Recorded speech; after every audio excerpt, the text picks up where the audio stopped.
So why is it that we fight for these stories? Once we've identified them, okay, I'm stuck in a story and I know it is not a story that serves me to my highest being. Why then am I going to fight for it? Hello, everyone, and welcome to another episode of The Powerful Man Show. I am your host, Doug Holt, with my co-host, Tim, the Powerful Man Matthews.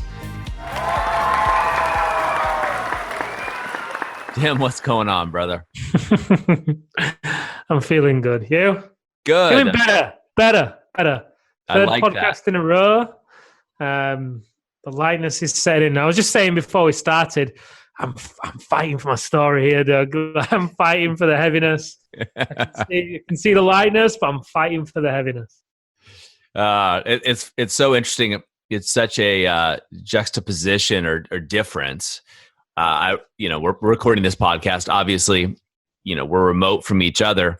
And I went upstairs. My little 2-year-old's running around, and I was doing a little run around the table with him, telling him I was going to take him swimming. And now he's running around. I can hear him saying, "We're going on an adventure. We're going on an adventure." And just that lightness, that the innocence that comes from a child of that age, just really makes me reflect on us, as men and our journey and where we're going. And we think, oh man, a previous episode talking about shoulds. I should be further ahead, or I should be doing this. We beat each other up, and we beat ourselves up more than anybody. And when you hear that lightness, that laughter, and that love, it really just melts everything away.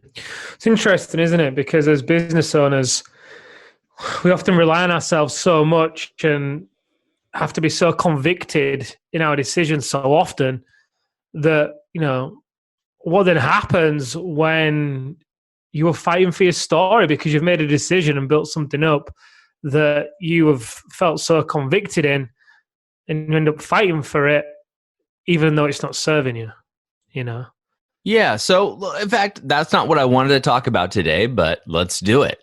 Let's talk about fighting for your story and why people fight for their story. And first of all, what is a story, Tim? When we say fight for your story, define that so for the men listening, they know whether they're currently fighting for a story or not. Okay, so a story is, in the most simple form, a narrative that you are telling yourself based on a set of beliefs that you have. Now, those beliefs may have come from experiences in childhood. They may have come from societal definitions that have been placed on you. They can come from many places.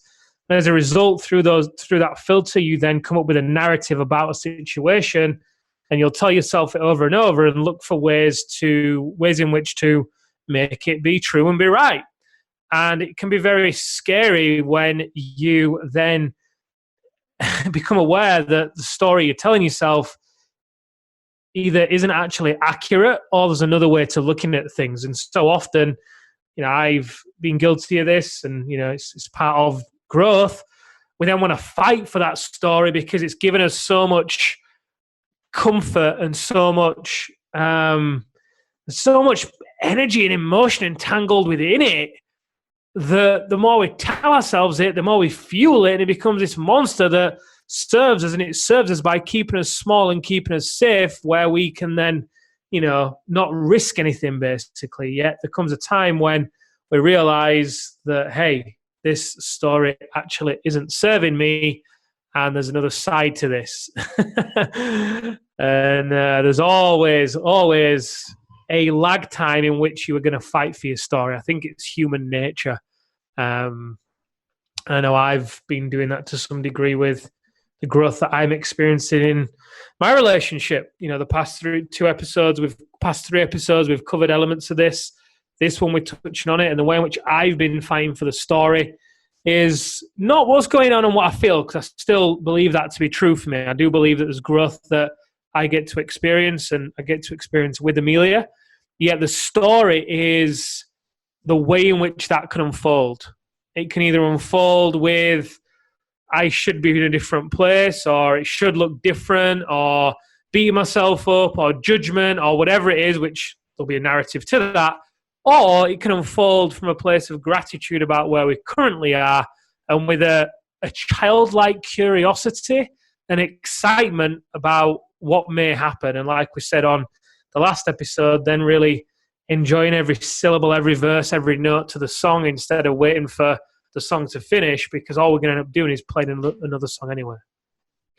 It's so true. So one of the things that would be interesting, Tim, I think to us to explore a little bit, because our experience has been even men that have done the work and are doing the work, and even men at a very high level, it's often hard to know if you are in a story when you're in it, right? Kind of like you can't see the forest from the trees idea. Any advice you would give the men for identifying if they're stuck with the story that they're fighting for?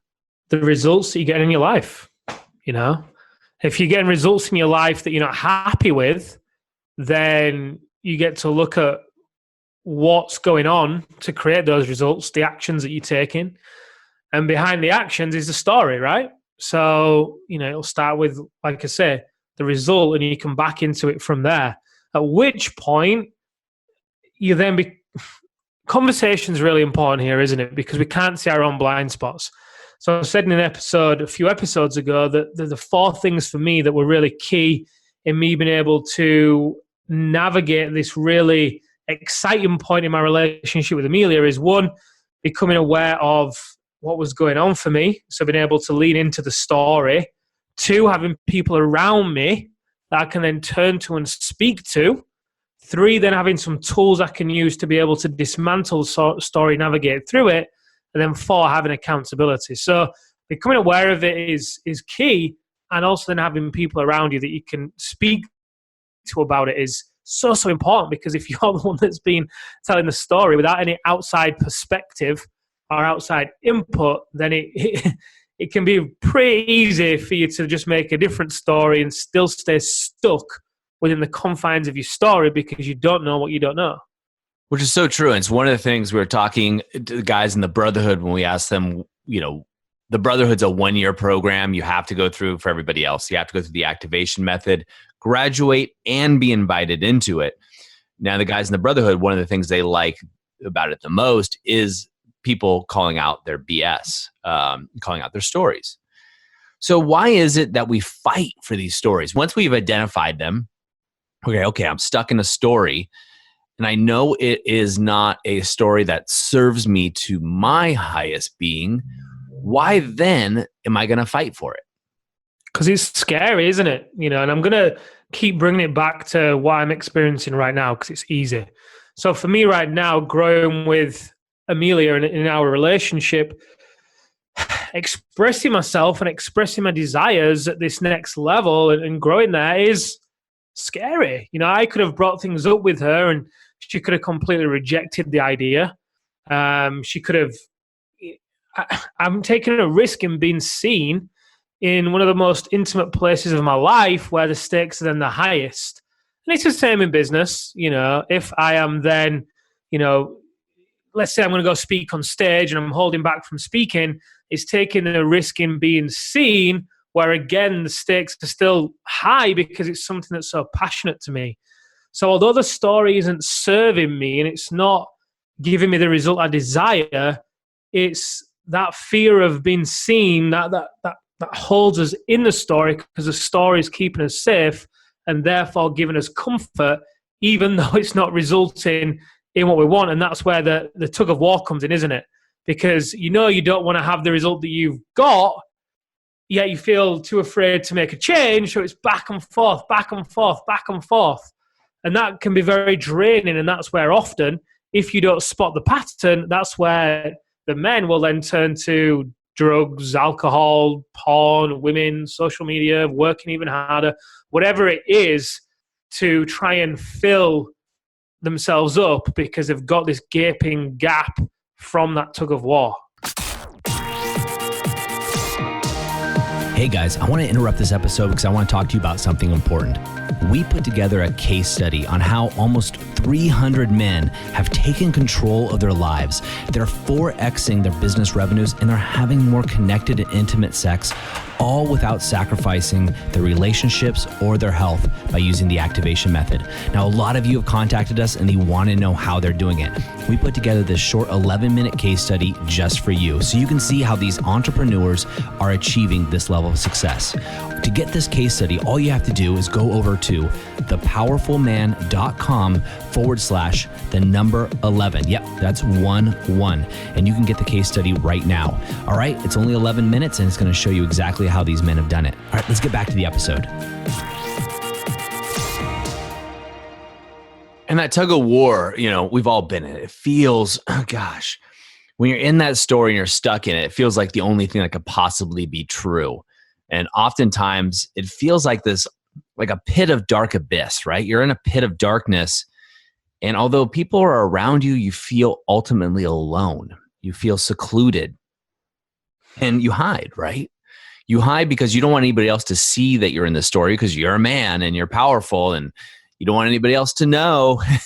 You don't want anybody else to know that you have flaws, which they can see clearly, by the way.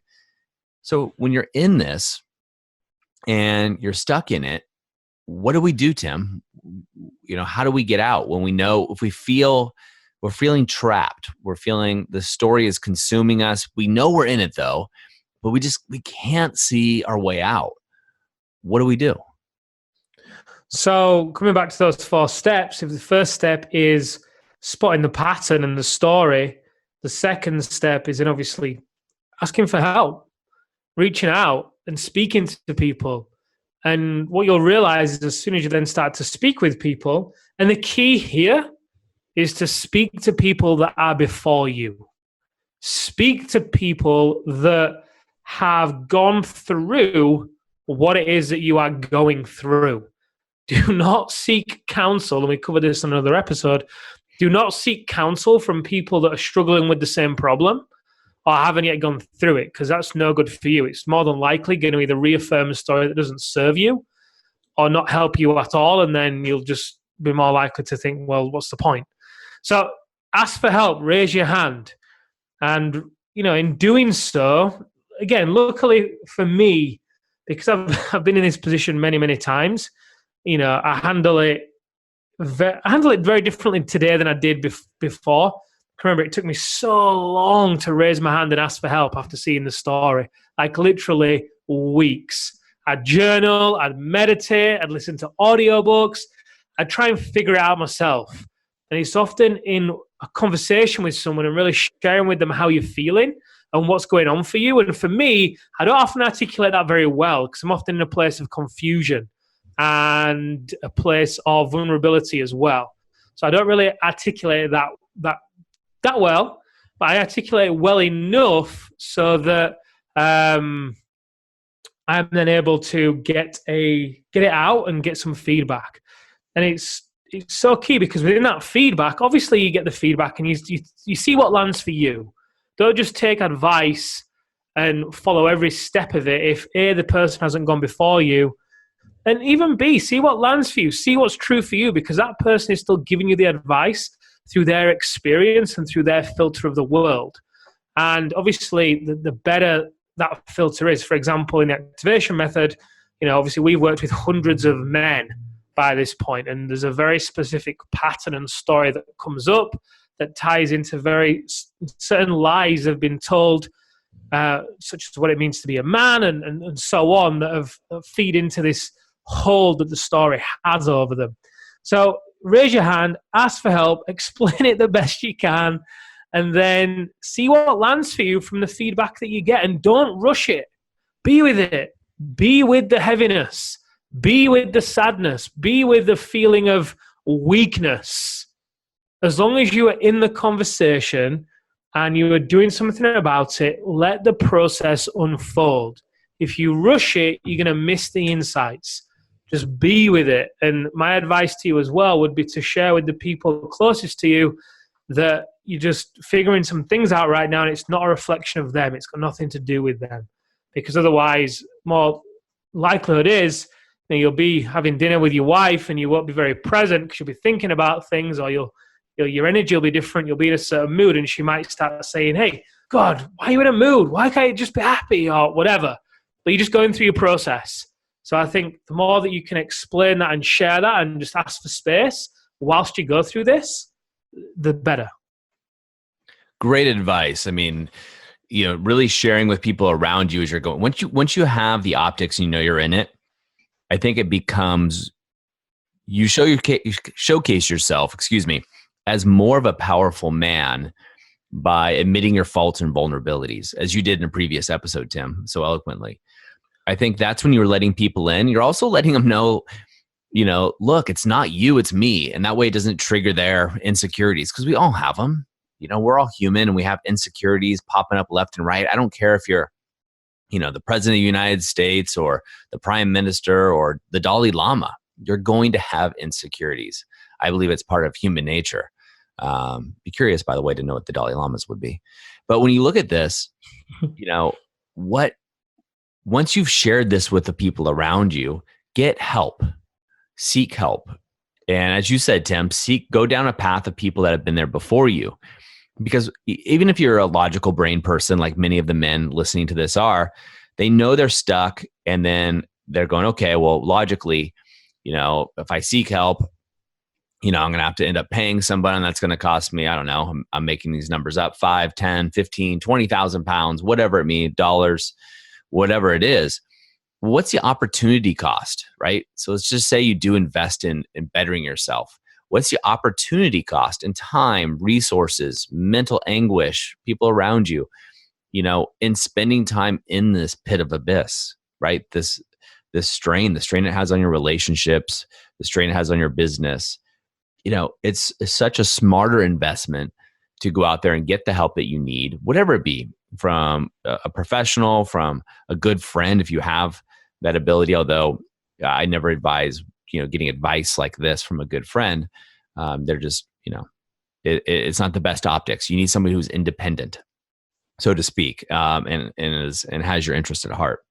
And it's something that I would really encourage people to do, and have somebody and ask them professionally to point out those stories and help clear them for you. It is such a freeing experience, and you don't have to go down to the Amazon rainforest and do ayahuasca or go through these spiritual retreats. It really is a matter of doing an investigation inside your own soul, having a professional work with you, and spending some time by yourself.